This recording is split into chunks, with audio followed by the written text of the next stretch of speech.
לעילוי נשמת מקיקס ראובן בר חנינה Cohen. בתור שאר מתי ישראל, שמחר פקודת שמתו.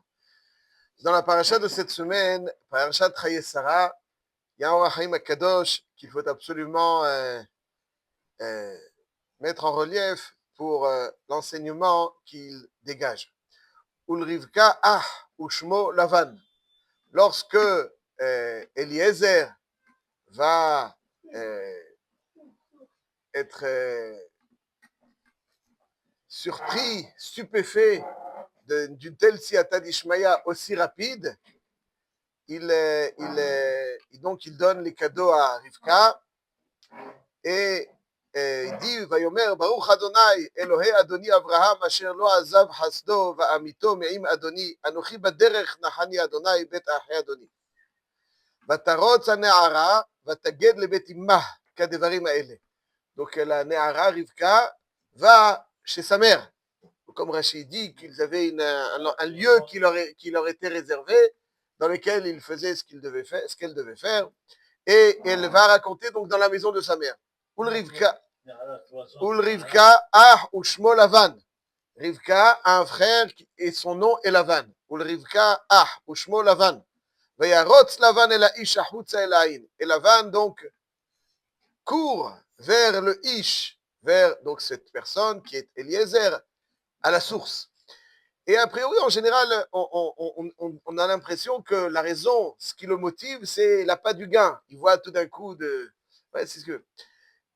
Mais faisons bien attention, dans l'ordre chronologique des choses, Vayarotz Lavan el ha'ish achutza el ha'in, Vayhi kirot et hanezem vet hatzmidim. על ידי אחותו, וכשמו את דברי רבקה אחותו לאמור, כה דיבר אליי האיש, etc. Bon, il l'invite. Mais vraisemblablement, selon l'ordre décrit dans le texte, on n'a pas l'impression qu'il voit, puis il court, puis il voit. וירוץ לבן אל האיש החוצה אל העין, ויהי כראות את הנזם ואת הצמידים. Voilà, alors comme relève avec beaucoup de beauté, de justesse, M. Cohen, il dit le deuxième passouk aurait dû précéder le premier. Mais évidemment, donc ça n'est pas le cas, c'est un indicateur. On aurait dû dire qui plus est, il y a marqué donc tout est écrit finalement dans le deuxième passouk. Dès qu'il a vu, il s'est dirigé vers Eliezer. Donc le passouk Vayarotz Lavan el ha'ish, après nous indique pas grand chose a priori, de plus que le passouk qui va suivre. Le passouk qui va suivre nous indique tout. Il voit, il se dirige vers Eliezer. Alors, donc on peut expliquer Vayikirot, en réalité c'est pas vraiment dans l'ordre, c'est un peu manien. Al-Kol Panim l'Orach Chaim Kadosh, Zchoto Yagen Aleinu va nous expliquer que Vayarotz Lavan el ha'ish achutza el ha'in, la motivation de la première Ritza, course de Lavan vers Eliezer était tout autre que celle de l'appât du gain. Essayons de voir. Examinons le texte de plus près. Vayarotz Lavan el ha'ish achutza el ha'in. L'Orach Chaim Kadosh, dans son immensité, nous fait remarquer que le texte indique quelque chose de très singulier pour décrire Lavan. Ulrivka ah ushmo Lavan. Nous, après, on voit ça. Bon, elle avait un frère dont le nom est Lavan. Mais l'Orach Chaim Kadosh rapporte un midrash, qui rapportait d'ailleurs dans plusieurs endroits, dont dans Parashat Nasso, Bamidbar Rabba, Parashat Yud. Et je cite le midrash. Le midrash nous dit comme ça. Hareshaim kodmim lishmam.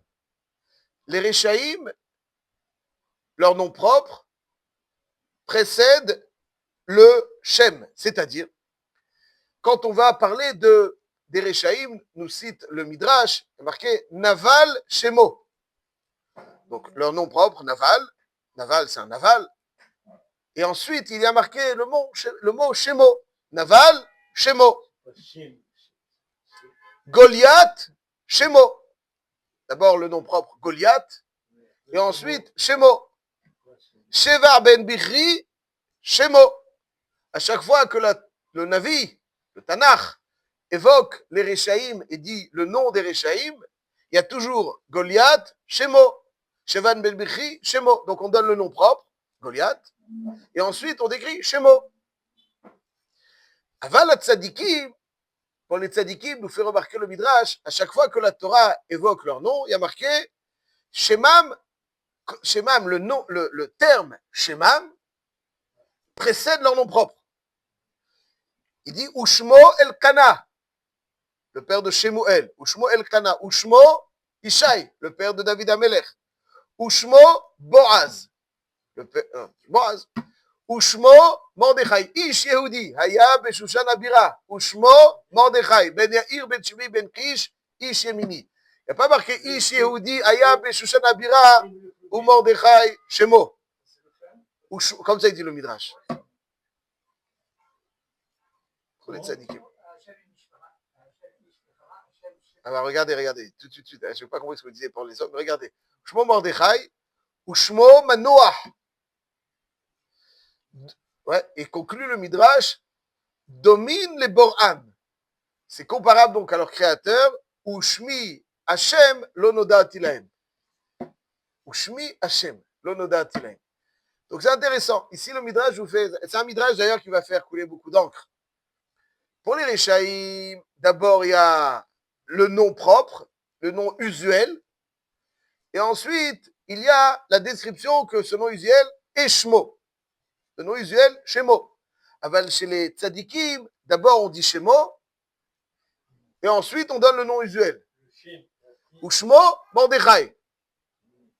Comme ça il dit le Midrash. À chaque fois dans le Tanakh, c'est comme ça, Shmo Mordechai. Ou Shmi Hashem. Pour Akadosh Baruch Hu, Shmi Hashem. Et le Orahaim Akadosh nous fait remarquer. Dans tous les Réchaïm, c'est vrai, comme ça, enfin, c'est marqué comme ça, dans les tzadikim. Il faut remarquer Orahaim Akadosh, dans ces cas-là, pourquoi il y a marqué Ulriv Ka'ah ou Shmo Lavan? Ou Shmo Lavan. On aurait dû dire Velavan Shemo.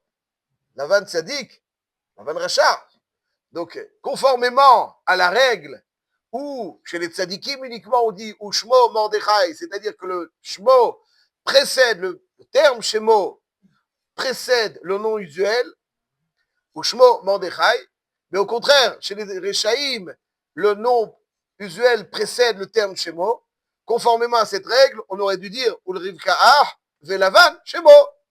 Comment ça se fait qu'on dit Ushmo Lavan? Comme ça, soulève le Rahaim Akadosh. Alors, avant de poursuivre, essayons un petit peu de goûter sur ce midrash. Donc, le sens de ce midrash, ça change quoi? Il y a marqué Ushmo Mordechai, Ushmo Boaz, Ushmo Manoah. Alors que le Shaim de Goliath, Shemo. C'est-à-dire, ça change quoi? Mazem Shane, Shemo avant, Shemo après, Mazem Shane. C'est un thème qu'il faut approfondir. Alors, ce qu'on peut proposer rapidement, c'est l'idée suivante. Le nom usuel, c'est le nom tel que on perçoit la personne. Quand on dit, on emploie un nom, Rabbi Shalom, alors tout de suite, c'est le paraître qui apparaît. Le nom usuel, c'est la façon dont on le perçoit. C'est le paraître qui apparaît. Mais il faut savoir que tout être comporte en lui de multiples facettes. Il a ce qu'il est, et qui n'apparaît pas. Et il y a le paraître. Shmo, le shem d'un homme, c'est sa neshama, donc son essence. En tout cas, quelque chose qui est important en lui, qui est pnimi, qui est intérieur, voilà, qui n'apparaît pas forcément. Le nom propre, le nom usuel, est la description de notre façon de le percevoir. C'est ça le nom usuel. Comme ça, on le perçoit. C'est l'expression de notre perception. Le mot shmo décrit donc ce que l'homme est, fondamentalement. Il y a une histoire du Admour de Mivitebsk, Rabbi Menachem Mendel Mivitebsk, qui est... Bien sûr, Rabbi Menachem Mendel Mivitebsk, c'était un des grands élèves du Maguid de Mezrich, qui a fait sa aliyah en Eretz Israël et qui est donc la première aliyah des Chassidim, et qui est, son tzioun est à Tveria. Parce que c'est pris à Haaretz, un grand de la Chassidut. Et un jour, quand ils étaient, alors les Chassidim lui demandent, Rebbe, est-ce que vous pouvez nous décrire un tzaddik nistar? Tzaddik nistar. Alors il voulait leur, il dit, moi je suis un tzaddik nistar. Et il dirait, vous êtes tzaddik nistar? Vous êtes un tzaddik connu, caché, vous êtes connu. Il a dit, Oiva voili, si ce que je suis, c'est uniquement ce que vous savez de moi. Votre perception, forcément, chez quelqu'un de bien, la perception, le paraître, est inférieur à l'être. L'être précède et est plus important que le paraître. Chez les tzadikim. Le shem, c'est l'être. Le shem, c'est l'essence. Et il y a le nom usuel qui est le paraître, qui exprime, qui est l'expression, le paraître, la perception que l'on a de lui. Chez les tzadikim, Ushmo Mordechai. L'être précède et est plus important que le paraître. Il y a une petite partie, en tout cas une partie de leur être, qui est perçue. On ne sait pas tout de ce qui se passe à l'intérieur. On ne sait qu'une partie, on ne perçoit qu'une partie. Chez les Réchaïm, au contraire, le paraître dépasse l'être et précède l'être. Le paraître, Goliath, Shemo. D'abord, ce qui précède, c'est ce qu'il y a de plus important. Et ensuite, donc chez le tzaddik ou Shmo, c'est l'être, ce qui précède, c'est d'abord Shmo. Après, il y a Mordechai. Ou Shmo, Manoach. Il y a d'abord Shmo, ce qu'il est. Et ensuite, le Manoach qui paraît. Chez Réchaïm, Hem Kodmim Lishmam. Parce que ce qui paraissent, c'est beaucoup plus que ce qu'ils sont. C'est plus important.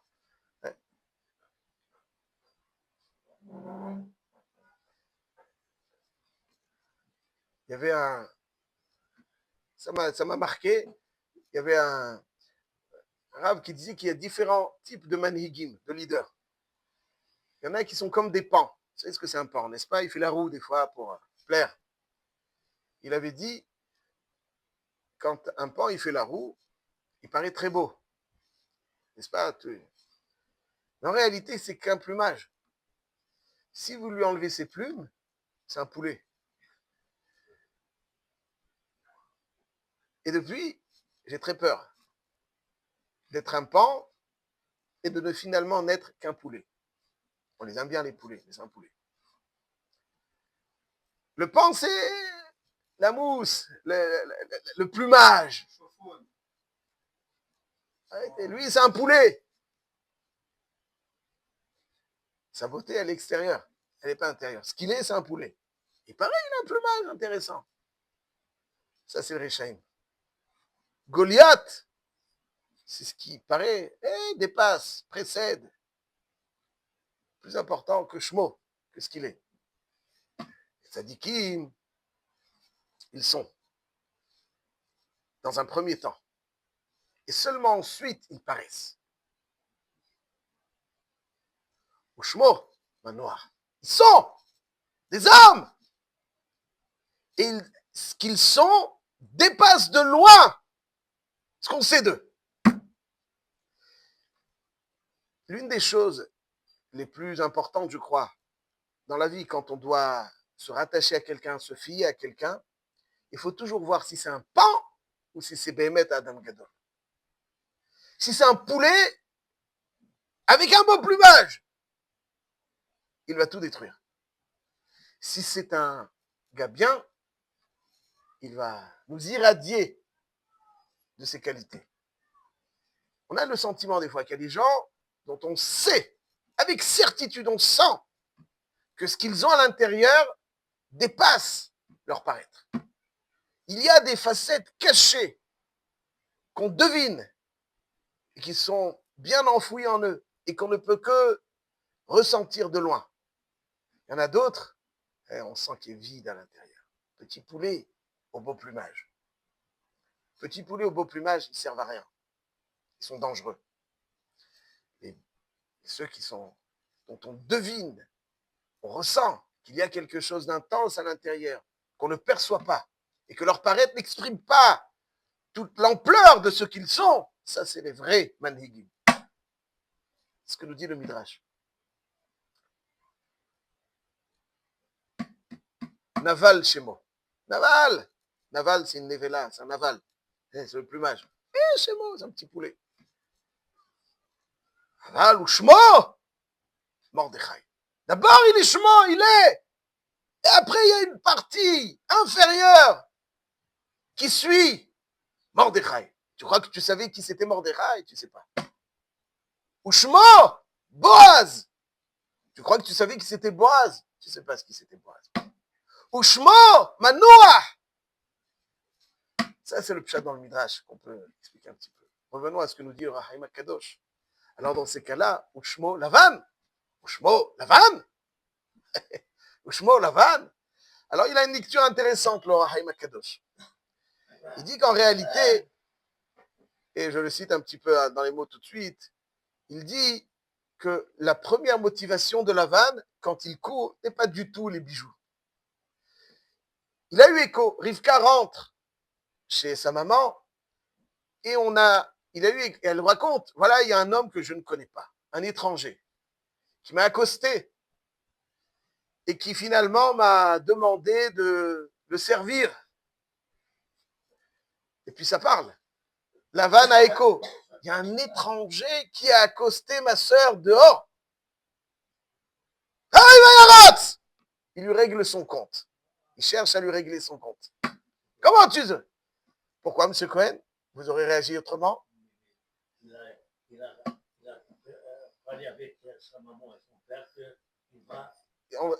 a écho. Oui, mais après, il a eu une information première. L'information première, il y a un étranger qui a accosté Rivka au puits, à la source. Il s'est fait servir par Rivka. A-t-il abusé d'elle? Khalila, Vayarot Lavan. Après, ensuite, là, il s'en rend compte. Là, c'est un membre de la famille. Il voit les cadeaux, il voit Shomoed Divrei Rivka, il reçoit des détails. Là, il se calme. Et au contraire, il se rend chez lui pour l'inviter. Il dit le Rachaim Kadosh, parce que cette réaction de Lavan était la réaction digne et belle. La Torah n'occulte rien de ce qui est positif, même chez le Rechaim. Torah t'es bête. Tu fais quelque chose de bien, tu es récompensé. Lavan, dans cette course, il a eu une attitude de tzaddik, protégé, ne pas rester indifférent. Shmo Lavan. On a utilisé pour illustrer, pour lui donner un tampon. Oui, là, il a été tzaddik. Là, il a fait ce qu'il fallait. On a utilisé les termes de Shmo Lavan. Normalement, Goliath Shemo, Lavan Shemo, Shmo Mordechai. Ici, pour montrer, mettre en relief que la motivation première de la Ritza, avant qu'il le voie, il est des amis, et avant que le complément d'information dont il n'a pas eu écho dans un premier temps lui arrive, qui lui fait changer. Et là, c'est pour ça qu'il a marqué une deuxième fois. Vayavo, Elaïsh, Veine Omed ala Gemalim, Alaï. Ça, c'est une deuxième fois. Là, il court pas, il est pas tout feu, tout flamme. Il a bien entendu intéressé. Soit, Lavan, c'est un voyou. C'est Vadaï. Lavan a Arami. Bikesh la akor et akol, c'est marqué dans la paracha. Vadaï. Aval, même si un rachat, il a fait quelque chose de bien. Pour nous en inspirer, la Torah lui fait son éloge. Elle utilise la définition qu'on utilise en général pour les tzadikim, pour les raisons qu'on a évoquées. Ushmo, Lavan. Je cite dans le Rachaim Kadosh, Kizeh Ish Lavan Charad, Likrat Ish, Biyod'o, Ma she'avar beinu ven Rivka, Me'advarim u Bikiruv Adat. Il y a quelqu'un qui a accosté Rivka, Ve'u Ish Nochi, Areze Magid Kidvarim Bego, Ulze Lavash Kin'a, ורץ לקראתו לפגוע בו בקנאתו את קנאת אחותו. C'est que la Torah, elle aime les gens qui ne sont pas indifférents. Elle aime les gens qui ne sont pas indifférents. Quand il faut réagir, il faut réagir. Il y a des gens, quoi qu'il se passe, quoi qu'il arrive, comme Pinhas. חזק. על מי מנוחות ינהלני. שיהיה, מה זה משנה לי? moi, je suis tranquille. וירוץ, ושמו לבן. sa ריצה, sa course, c'est très bien. ולצד בחינת מעשה זה, ייחס אדוני אותו ייחוסין של צדיקים, ואמר, ושמו לבן, כי מעשה צדיקים עשה בזה, ואין הקדוש ברוך הוא מקפח שכר בריאה. ואומרו, ויהי כראות, ça c'est la première fois. Donc il n'avait pas eu ce complément d'information. ויהי כראות יגיד כי מה שקדם היה קודם כראות הצמידים, וקודם שומעו דברי אחותו סדרן של מעשים. חשדו לאליעזר בדבר מכוער, avant, ça c'est, mais Kirot, lorsqu'il a vu, ça c'était avant, Vaïhi, Kirot, ce qui suit, c'est pas comme on l'explique en général, Vayarot, parce qu'il a vu, parce que ça aurait dû précéder, mais là on dit au contraire, Vayarot, et seulement ensuite, Vaïhi Kirot, nous dit, oh, Haïma Kadosh, Khashdo לאליעזר, אבל Kirot, Anezem, Shomao, lorsqu'il a eu écho, c'est un membre de la famille, etc., Shav Apo, ça l'a calmé, ואף על פי כן מודיע הכתוב שיצא לקראת האיש לא להרע, אלא אדרבה להחסינו ולהחזיק לו טובה. Ça c'est donc, c'est ce qu'on retient, deux yesodot importants. D'abord que dans tout être juif, quand c'est un gars bien, il faut que l'être précède et dépasse le paraître. Et chez les voyous dangereux, le paraître précède. Le nom usuel, qui est l'expression du paraître, précède et dépasse l'être qui est tout minuscule, un pan avec un beau plumage, c'est un poulet. Naval, Shemo. D'abord il est naval, c'est un voyou, et ensuite il paraît, et à son Shem, il a ce qu'il est encore plus petit. Et là, quand la Torah aime les gens qui ne sont jamais indifférents et qui se sentent concernés, réactifs, c'est pour ça que Lavan, pour une fois, dit Shmo Lavan. Il a eu une attitude que la Torah aime, digne, la Torah aime, une attitude où il se sent réactif, où il ne cède pas aux choses qui ne méritent d'être l'objet d'une réaction. Et seulement ensuite, va y kirot, etc.